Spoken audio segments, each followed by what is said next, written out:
Je m'appelle Mia. Si vous regardiez ma vie à travers une série de photos Instagram, vous penseriez probablement que j'ai tout. Un mari aimant nommé Jack, un travail merveilleux et une belle-mère Hélène, qui était un véritable bijou. Parfait, n'est-ce pas? Jack et moi nous sommes une rencontre presque faneuse d'universitaires. C'était le genre de romance que vous lisez dans les romans, où vous savez juste que les deux personnages sont destinés à un heureux pour toujours. Il était un musicien en herbe. J'étudiais l'informatique. Malgré nos différences, nous avions une chimie inexplicable qui rendait les gens autour de nous un peu jaloux peut-être. Notre mariage était digne d'un conte de fées.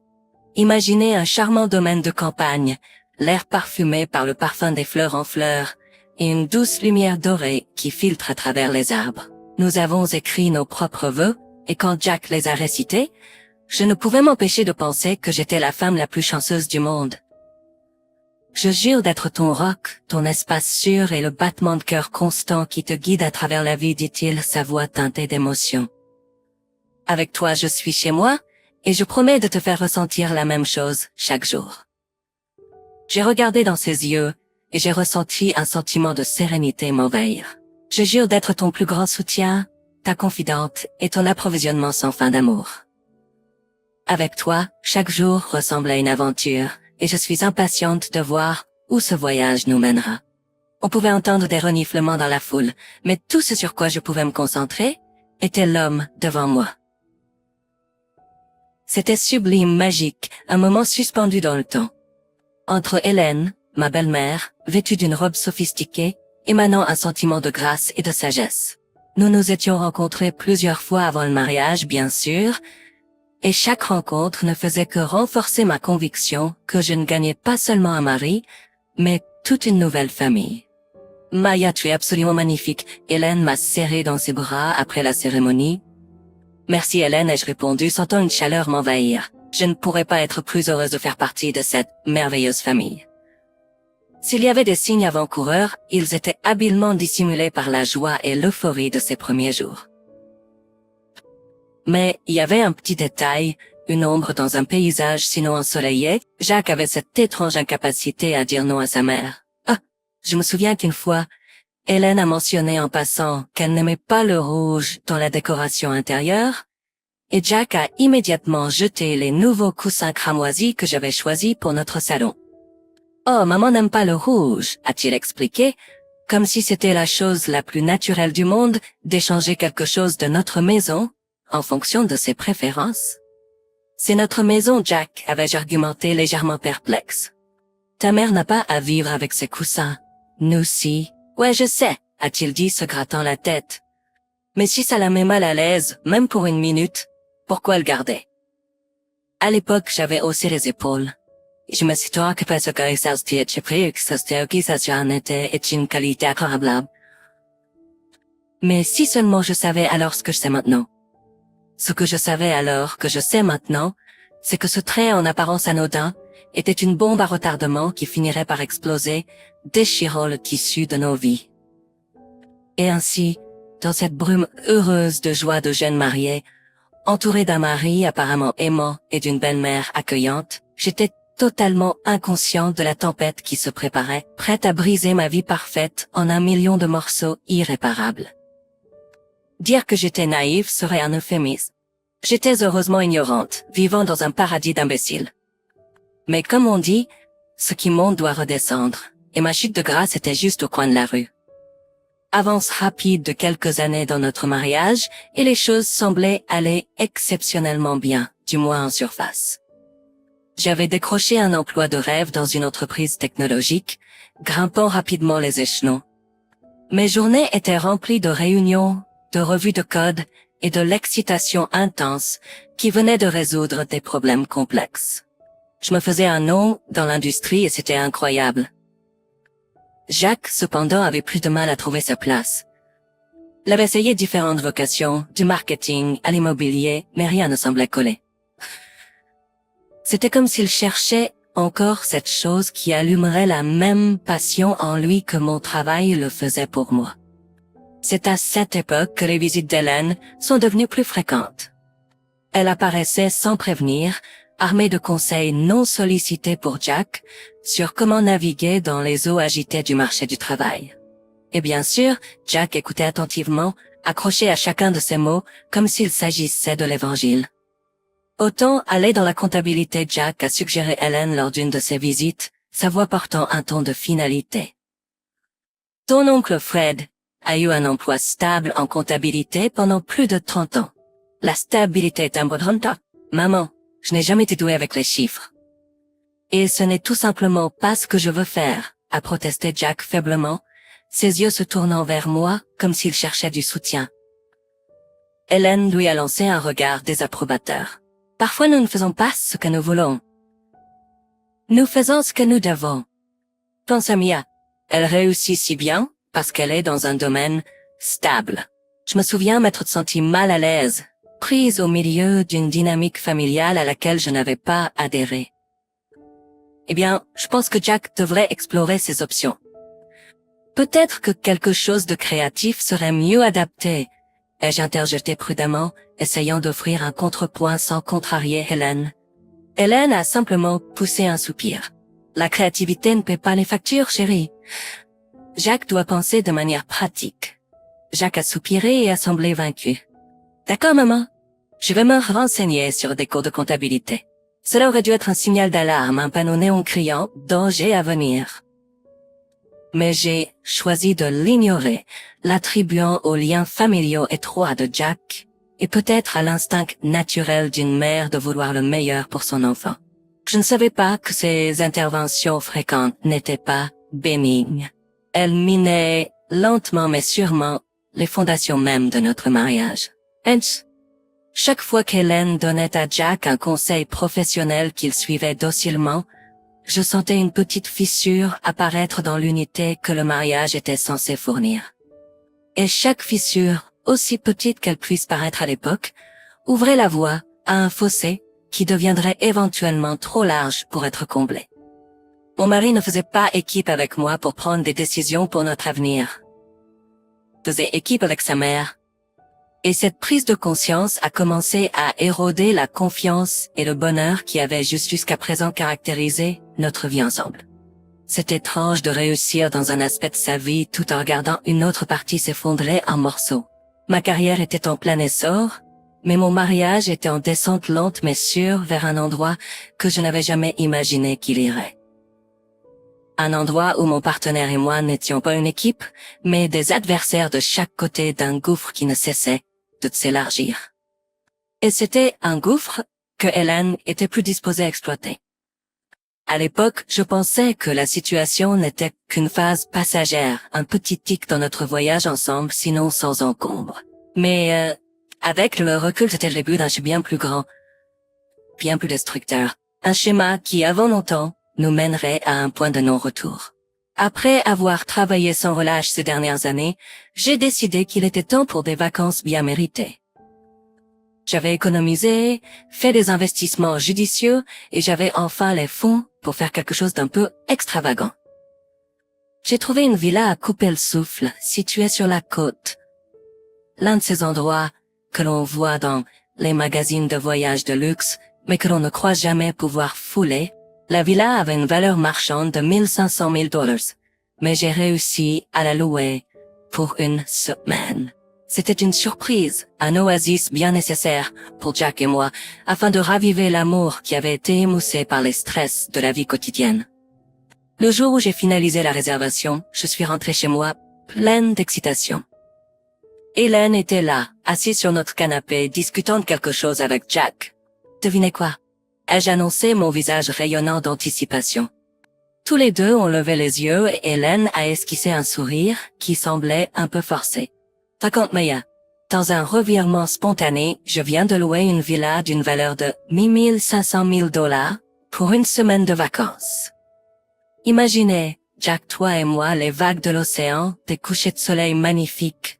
Aucune distraction, les yeux de Jack se sont écarquillés et il semblait vraiment ravi.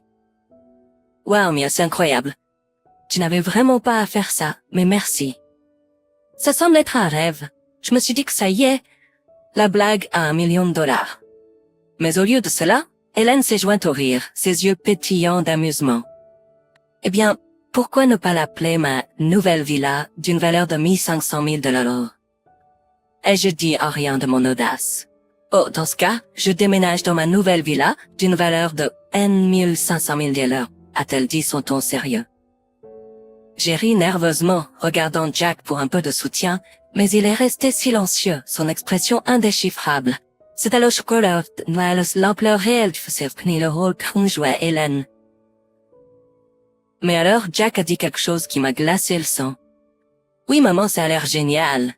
Tu devrais absolument te joindre à nous. Excusez-moi. Mes yeux ont balayé entre Jack et Hélène, essayant de déceler une pointe de plaisanterie, un soupçon de sarcasme. Vous êtes sérieux? Ma voix a tremblé en le disant. Absolument, a interrompu Hélène avant que Jack puisse dire quoi que ce soit. Il est grand temps que je goûte au luxe, tu ne penses pas? Jack semblait chercher ses mots, conscient de la tension, mais incapable de prendre mon parti. Eh bien, tu sais, maman a raison, Maya. Elle n'a jamais rien vécu de tel. Ce serait bien qu'elle se joigne à nous. Ce n'était plus un drapeau rouge. C'était un enfer enflammé. Mon mari était volontairement, ouvertement en train de prioriser les caprices de sa mère, au détriment de la sacralité de notre mariage. La villa était censée être notre échappatoire, notre paradis. Mais elle s'était soudainement transformée en champ de bataille où des lignes invisibles mais palpables étaient en train d'être tracées. Alors que je restais là, sous le choc, il était clair que ma blague à $1 million avait révélé le véritable prix de mon mariage. C'était un prix que je n'étais pas prête à payer. Malgré la trahison et le sentiment d'incrédulité qui m'envahissait, je me suis retrouvée pour la première fois à regarder ma situation avec un nouveau sens de clarté. Ce n'était pas seulement une question de villa ou de vacances. C'était une question de respect, de limite, et la réalisation que l'homme que j'avais épousé était prêt à tout écraser pour satisfaire les moindres désirs de sa mère. Et alors que le poids de cette réalisation s'installait, une nouvelle détermination s'est également installée. Si Hélène voulait goûter au luxe, elle l'aurait, mais pas de la manière dont elle s'y attendait. Ce romancier a tourné dans ma tête. J'en avais assez d'être l'épouse accommodante et compréhensive. Il était temps d'agir, et j'avais déjà un plan en tête. Un plan qui servirait de véritable réveil pour les personnes qui pensaient pouvoir me voler mon bonheur, durement gagné. Comme on dit, l'enfer n'a pas de fureur comme une femme méprisée. Mais comme je le démontrerai bientôt, l'enfer n'avait aucune idée de ce qu'il attendait. Quelques jours après cette conversation surréaliste, l'impossible s'est produit. Hélène est arrivée à la villa non pas pour une simple visite ou une journée, mais avec des valises, des boîtes et même quelques petits meubles. Elle ne prévoyait pas seulement de rester, elle prévoyait de s'installer. Bonjour Maya et Jack. J'espère ne pas déranger, dit-elle en entrant dans la villa avec une fausse innocence dégoulinante. Maman, laisse-moi prendre ces sacs pour toi, a immédiatement offert Jack en tendant la main pour prendre ses bagages. Elle restait là stupéfaite devant l'audace. Mon cœur battait la chamade, alors que je regardais mon mari. Oui, mon mari. Aider sa mère à décharger des boîtes dans un espace qui était censé être notre sanctuaire.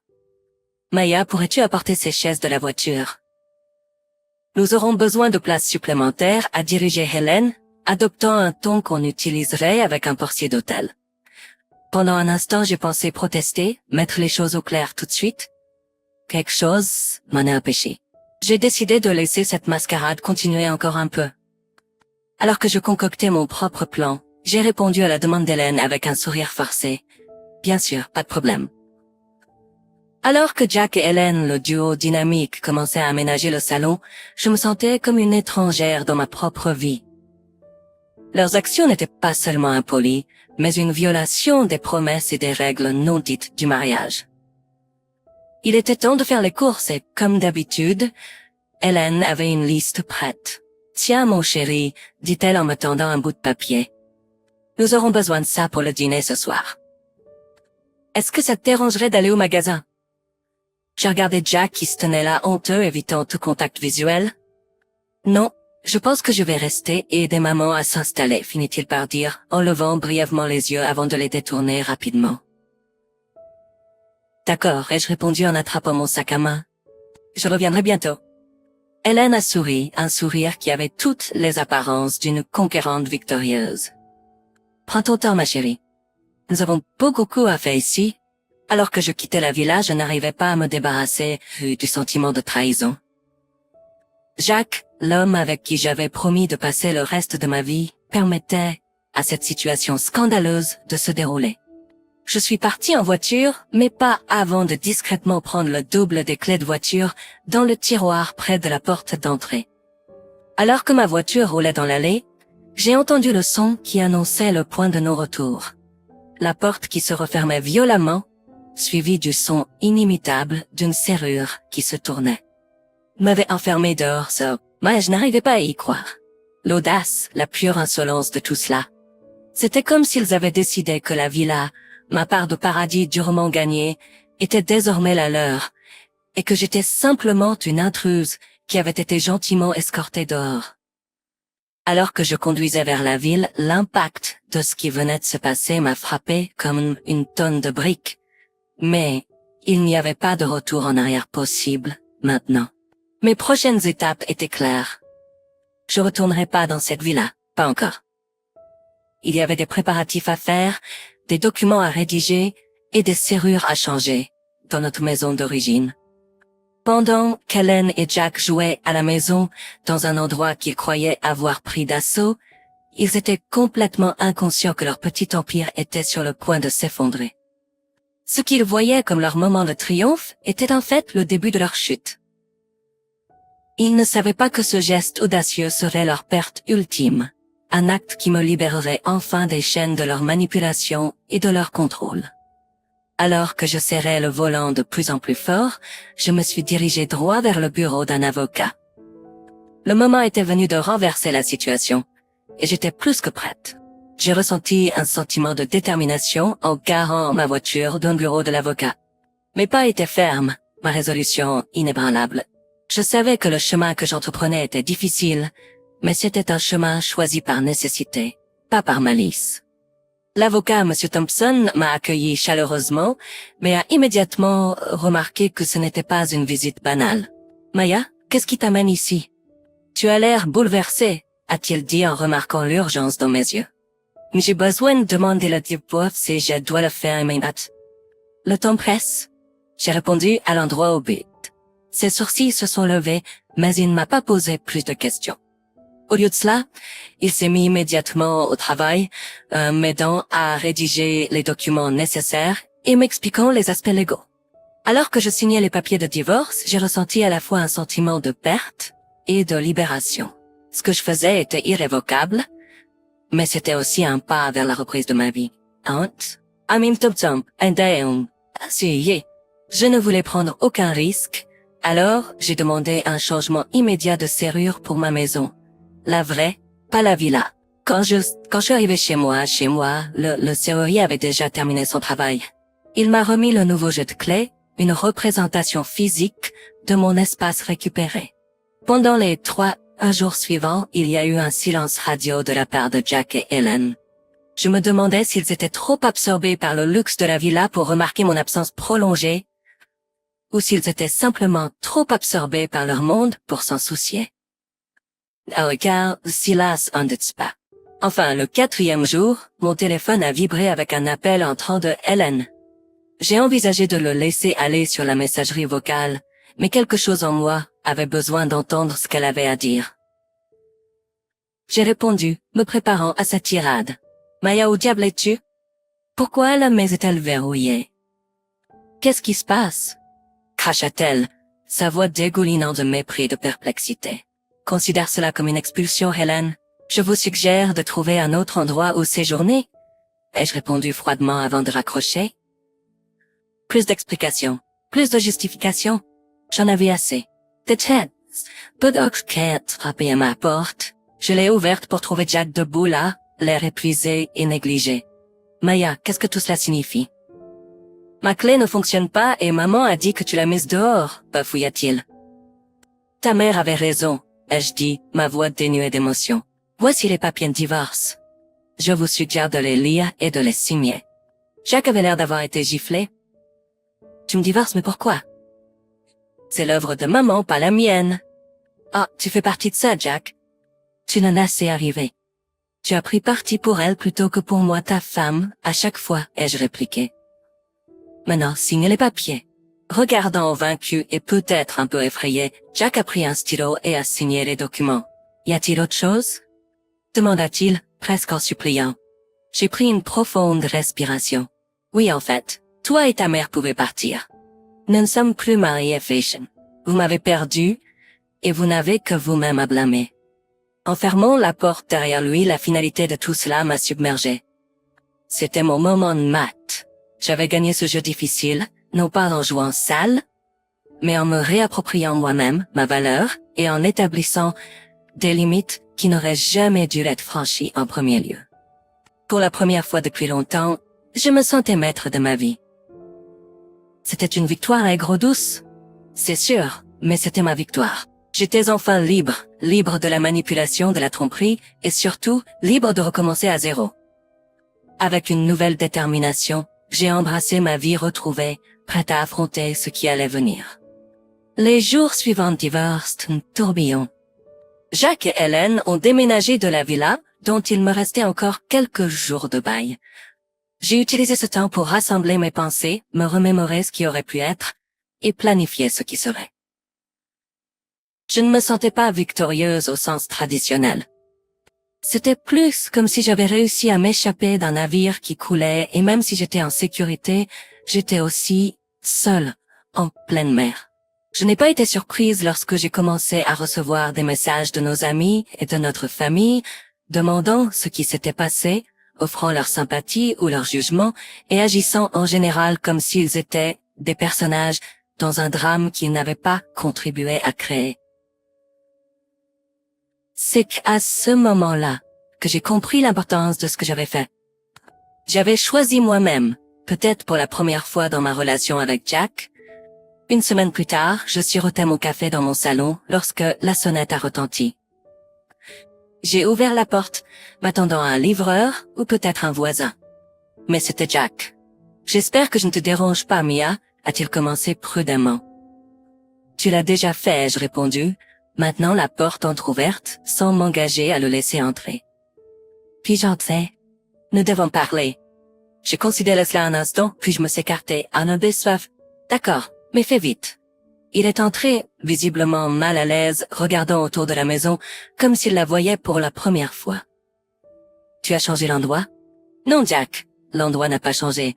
Les gens ont changé, l'ai-je corrigé, en refermant la porte derrière moi. » Il a soupiré. « Je suis venu m'excuser, Mia. Qu'est-ce qui s'est passé avec la villa? »« Avec ma mère, c'est pas juste. J'ai merdé. Il est trop tard pour les excuses, Jack. Les payes sont signés? » C'est fini, ai-je dit, gardant mon calme. Mais Mia, ne pouvons-nous pas essayer de réparer les choses? Peut-être aller en thérapie de couple. Comment c'est, Ro? Je l'ai regardé, voyant le même homme dont je suis tombée amoureuse, mais aussi l'homme qui m'a trahi, qui a permis à sa mère de s'immiscer dans notre mariage. Non, Jack, nous ne pouvons pas recommencer à zéro. Un nouveau départ n'est pas effacer le passé, c'est en apprendre de lui. Et j'ai appris assez pour savoir que je mérite mieux, j'ai déclaré, ressentant un sentiment de finalité. Tu jettes toutes nos années ensemble à cause d'une seule erreur, il a demandé, l'incrédulité obscurcissant son visage. Une seule erreur? Non, Jack, ce n'était pas une seule erreur. C'était une série de choix que tu as fait, un schéma. Tu as choisi de laisser ta mère interférer dans nos vies, et tu as choisi de trahir ma confiance. Mais je peux changer, il a insisté. J'espère que tu le feras, Jack. Pour ton bien et pour celui de toute autre personne avec qui tu pourrais partager ta vie.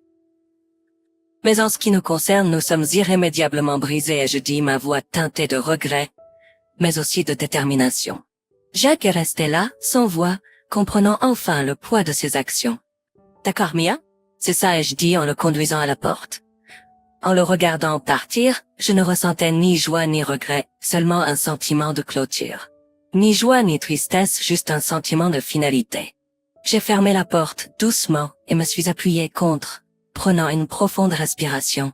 J'avais dit mon dernier mot, tracé ma dernière ligne dans le sable. Ce qui se trouvait devant moi était incertain, Mais c'était un avenir que je naviguerais selon mes propres termes, déchargé de toute manipulation ou tromperie.